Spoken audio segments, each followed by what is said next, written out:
नमस्कार। संतोष की रिपोर्ट में आप सबों का स्वागत है। और आज हम संतोष की रिपोर्ट में बात रामविलास पासवान की विरासत को लेकर जो लड़ाई दिल्ली में शुरू हुई थी, वो लड़ाई आज शहरबन्नी पहुंच गया है। और ये पहुंचना ही था, क्योंकि विरासत की लड़ाई जिस तरीके से लड़ी गई और जिस तरीके से चाचा भतीजा के बीच दूरियां बढ़ती चली गई, ये दिन होना ही था जो आज देखने को मिल रहा है या जो मीडिया में आज दिखाई जा रही है।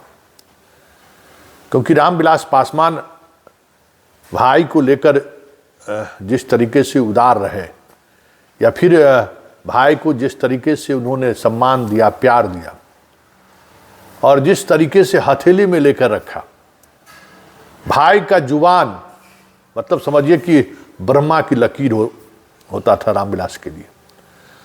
क्योंकि हम जिस इलाके से आते हैं उस इलाके से शहरबन्नी भी 1 घंटे की दूरी पर है आज के तारीख में।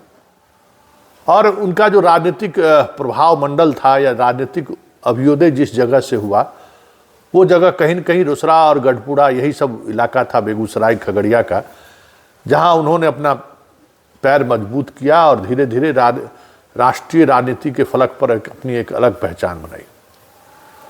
ये पहचान वैसे ही नहीं बना है, दशकों तक उनका वो मिजाज, वो स्वभाव, वो समर्पण अपने लोगों के प्रति बड़ी वजह रही। इससे कभी लालू भी दरकिनार नहीं कर पाए राजनीति में, न मोदी दरकिनार कर पाए। हाँ, चिराग की राजनीति अलग है। चिराग आज के दौर की में जो राजनीति है उस राजनीतिक मिजाज में जीते भी हैं और उसी राजनीतिक मिजाज में जीना भी चाहते हैं, लेकिन शायद वो भूल रहे हैं, या फिर जो जिस दिशा में जा रहे हैं ना, उस दिशा में सिवाय पार्टी को बीजेपी जैसे पार्टी में मर्जर करने के अलावा कोई चारा नहीं बचेगा। 2-3 वर्ष के अंतराल में जाना तय है। क्योंकि रामविलास पासवान नज़र से नज़र मिलाकर राजनीति करते थे, और वो इसलिए करते थे कि एक जनाधार का बड़ा वर्ग उनके साथ खड़ा रहता था। सिर्फ पासवान ही नहीं, मतलब सिर्फ पासवान की ही वो राजनीति नहीं करते थे, पासवान उनका आधार जरूर था। लेकिन इन इलाकों में दरभंगा, समस्तीपुर, बेगूसराय, खगड़िया का जो इलाका है, हाजीपुर का जो इलाका है, उसमें विचारधाराओं के सहारे बहुत सारे लोगों से वो जुड़े हुए थे। देखिए, वो पॉलिटिक्स में अपराधियों को टिकट जरूर देते थे, जो रिनाउंड अपराधी होता था उसको टिकट जरूर देते थे, बस टिकट तक की बात रहती थी। संगठन हो या फिर व्यक्तिगत रिश्ते हो, वो रिश्ता हमेशा उनका अपना पसंद होता था। वो अपने पसंद से उस रिश्ते को का नाम भी देते थे और उस रिश्ता को वो निभाते भी थे। और यही वजह रहा कि अक्रॉस द दलित रामविलास पासवान के साथ एक बड़ा फैंस एंड फॉलोअर्स रहा। हर गांव में उनके लिए कुछ भी कर मिटने वाले लोग आपको मिल जाएंगे इन जिलों में। हम लोगों का भी परिवार गिनती कभी उसी तरीके से होता था। हम लोग भी उसी तरीके से रामविलास पासवान के दिल के करीब हुआ करते थे। दिल्ली यूनिवर्सिटी में पढ़ाई के दौरान हमें याद है कि नारायण उस समय में उनका स्टाफ था। अगर पहुंच गए तो नारायण सिर्फ चाय नाश्ता से ही वास्ता नहीं रखता था। नारायण ये भी पूछता था कि संतोष बाबू जब हो कहीं घूमे की लाने टिकट हो, आबो हिमाचल घूम आबो, कह दे छिए वहाँ रहे ठहरे के भी व्यवस्था हो देती। लेकिन ये क्षेत्र की जनता से उनका रिश्ता जता रहा था। हर इंडिविजुअल से भी उनका रिश्ता रहता था। कौन आदमी को किस तरीके से सम्मान देना है हर किसी को पता था, किनसे किनका रिश्ता। रामविलास पासवान से कभी भेंट हम लोगों को नहीं होती थी। हम लोग जाते थे तो चाहते भी नहीं थे कि रामविलास से भेंट हो या नहीं हो, उससे कोई वास्ता नहीं रहा। हाँ, बाकी जो लोग रहते थे वो उनसे भेंट मुलाकात हो गई, मतलब हो गया, बात खत्म है, और बाकी चीज़ों से कोई वास्ता नहीं रहता था। इस तरीके का हजारों हजार परिवार इस इलाके में थे, जो चिराग मिस कर रहा है। चिराग पूरी तौर पर मोदी के बैसाखी पर टिका हुआ है, क्योंकि वो अपनी राजनीति नहीं, बीजेपी की राजनीति साध रहे हैं। हनुमान बनकर उस रामविलास पासवान का जो एक विजन था दलित राजनीति को लेकर, उससे दूर दूर तक कोई वास्ता चिराग का नहीं देखते। हमें याद है कि कई मौके पर अगर कोई दलित आ गया उनके पास कोई फरियाद लेके, तो सबों को चुप कर देते थे और उसकी बात को ध्यान से सुनते थे। जहां जाते थे वहां कुली जरूर पहुंच जाता था।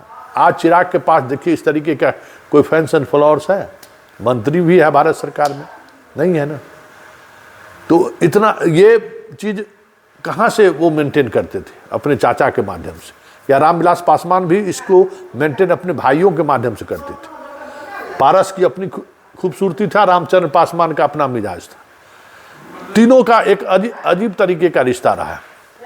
अब वो रिश्ता खत्म हो गया और अब इस तरीके से वो रिश्ता सतह पर पहुंच गया है कि अब गांव में अमीन पहुंचकर अब जमीन की नापी करेगा। समझ गए ना? अब जमीन का बंटवारा होगा, उस गांव का जमीन का बंटवारा होगा जिस गांव के जमीन को देखने न कभी रामविलास आए, न कभी पारस आए, न कभी रामचंद्र आए। आज रामविलास पासवान की तलाकशुदा पत्नी उस जमीन के लिए अपने आप को असुरक्षित महसूस कर रही है। देखिए, हम इस सारी पृष्ठभूमि के साथ इस घटना को इसलिए जोड़ रहे हैं कि ये भी एक बड़ा सियासत है। पारस को लेकर जो सियासत पार्टी के लेवल पर चल रहा था, जो दिल्ली से शुरू हुआ, वो अब गांव तक पहुंच गया है। और ये देखिए, रामविलास पासवान के भाई के रूप में पारस अगर उसी तरीके से कमर कस लिए रहते, शाह और मोदी के झांसे में नहीं आते, तो हमें लगता है कि वो भी एक एस्टेब्लिश नेता अभी तक हो गए रहते बिहार में। एस्टेब्लिश नेता की हम बात कर रहे हैं, क्योंकि आज भी रामविलास पासवान का जो वो वोट बैंक है ना, वो पारस को चिराग से कहीं ज़्यादा पसंद करता है। ये हम बातचीत में सब हमें देखते हैं ना, हम देखते बातचीत होती है तो हम देखते समझते हैं। लेकिन ये विवाद उसी जो प्यार और वो जो रामविलास पासवान की विरासत की जो लड़ाई है ना, जो दिल्ली से चली थी, उसी विरासत की लड़ाई का ये आखिरी कड़ी है। इसके पीछे भी पॉलिटिक्स है, वही पॉलिटिक्स जो पॉलिटिक्स चिराग के दरबार में शुरू हुआ और यहाँ तक चीज़ें पहुँच गई। वही सारी चीज़ें वही हैं जो आप देख रहे हैं। अब गांव के उस जमीन को लेकर, अब 2 धुर जमीन को लेकर अब पॉलिटिक्स हो रही है, और वही पॉलिटिक्स के सहारे वहाँ भी पारस वर्सेस चिराग की बातें चलनी शुरू हो गई है। लेकिन ये गांव है,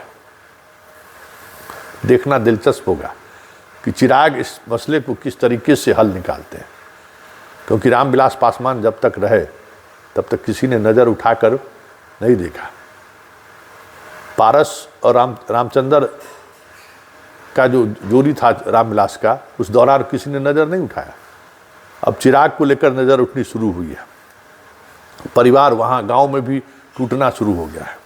वैसे पारस के बाद पूरे रामविलास पासवान के परिवार में कोई दूसरा ऐसा शख्स नहीं है, चिराग के साथ भी, कि रामविलास पासवान का जो राजनीतिक विरासत है, उस विरासत को वो आगे ले चले। न पारस के बेटे में वो ताकत है, न रामचंद्र के बेटे में वो ताकत है। हाँ, भाई के सहारे अगर वो भी बीजेपी के एजेंडे के सहारे खड़े होकर चुनाव जीत जाए, ये अलग बात है। अब तो भाई भाई में ही विवाद शुरू हो गया, तो अब वो भी विरासत के आखिरी लड़ाई सहरबन्नी पहुंच गया है। लेकिन बड़ा सवाल ये है कि इस विरासत की लड़ाई का सहरबन्नी से क्या मतलब है, ये समझने की जरूरत है। पूरे स्टोरी के पीछे का विश्लेषण यही है, क्योंकि सहरबन्नी पर जिसका कब्जा होगा, रामविलास पासवान की विरासत का असली हकदार वही होगा। गांव वाले जिसको स्वीकार कर लेंगे, वही उस विरासत का असल हकदार होगा। और ये गांव में जमीन की लड़ाई नहीं है, उसी विरासत पर मोहर लगाने को लेकर लड़ाई है, जिसका मोहरा रामविलास पासवान की पहली पत्नी बन रही है। जरा सुनिए, मजमा लगा हुआ है, सारे चिराग पासवान के लोग वहाँ पहुँचे हुए हैं। क्या कह रही है माँ, क्या कह रही है, और पार्टी के लोग जो आए हैं वो क्या कह रहे हैं, जरा सुनिए और समझिए कि राजघरानों में जब आपसी मतभेद होता है, मनभेद होता है, तो फिर सियासत किस तरीके से घर के चौखट पर पहुंच जाती है। जरा इसकी एक वानगी देखिए, और देखिए रामविलास पासवान जैसा शख्सियत दूसरी, मतलब पहली पीढ़ी ही इस तरीके से आपस में उलझ जाएगा, किसी सपने में भी नहीं, किसी ने नहीं सोचा होगा। कल का घटना है, नानी का फ़ोन आया हमको। अब मेरी माँ को फ़ोन आया कि ऐसा-ऐसा घर में घटना घट गई है। हम पूछे मम्मी से क्या बात है? तो बोली तबीयत ख़राब हो गया है नानी का। हमने क्या हुआ? तो बोली कि वहाँ मेरी दोनों जो नानी हैं, छोटी नानी आई थी और एक मेरी बहन है सायरा वो भी उनको भी लेके आई थी। एक दिन यहाँ रुकी भी थी और रुकी तो ठीक था लेकिन अगले दिन वो ताला मार के उस रूम में से चल गई। तो नानी को घबराहट हो गया कि अचानक से आई है नानी, इतने दिन बाद आई और उस रूम में रुकी और अचानक से बिना बोले वहाँ पे ताला मार के और वो वहाँ से निकल गई। उसी दरमियान इन सीढ़ी से आ रही थी, घबराहट में गिर गई है तो उसी में तबीयत उनका थोड़ा खराब हो गया। देख रहे पानी चढ़ता है, पानी चढ़ता है। संपत्ति के विवाद को लेकर के भी मांग कर रही है। नहीं तो संपत्ति की मांग जो भी है आप देख लीजिए किसके पास क्या है नहीं है। आप बंटवारा अगर सब लोग चाह रहे हैं तो बंटवारा कर लीजिए। आप पता कर लीजिए किसके पास कितना संपत्ति है, बंटवारा हो जानी चाहिए, अच्छी बात है। जिस तरह से प्रताड़ित करना इस उम्र में, बेचारी 80 साल उम्र हो गया, बूढ़ी नानी है मेरी, इस तरह से इस उम्र में इनको परेशान किया जाए, ये अच्छी बात नहीं है ना। कौन प्रताड़ित है? जो भी है घर जो भी है, आप देख ही रहे हैं कि कौन बोल रही है उनके बारे में। पूछ के हमरा तो बुझे नहीं आवे छै। सब दिन से हमें एक शब्द नहीं एकरा के बोलिए, एक शब्द नहीं कहियो। हमर बेटी आर कहे कि जे तो यहाँ असकर कथी छै आबे ने वहाँ मन लगे छो। कहलिए हमरा हियाँ मन लगे छै, हमें हिये रहबो अगन हुआ बैठल बैठल हमरा देह लगे छो जाम हो जाए। मैंने अपने बंटवारा चाहे छियै कि मैंने चचा जी हाँ से? हम बंटवारा चाहे छी, हमरा बंटवारा के चिराग बाबू के बुलाए के जितने होते हमरा उतने बंटवारा। पहले तो खेत लै लेलकै, 5 साल भेले तो खेत लै लेलकै। कहलिए हम 3 भाई छथिन तो तीनियों के तो हिस्सा चाहिए ने।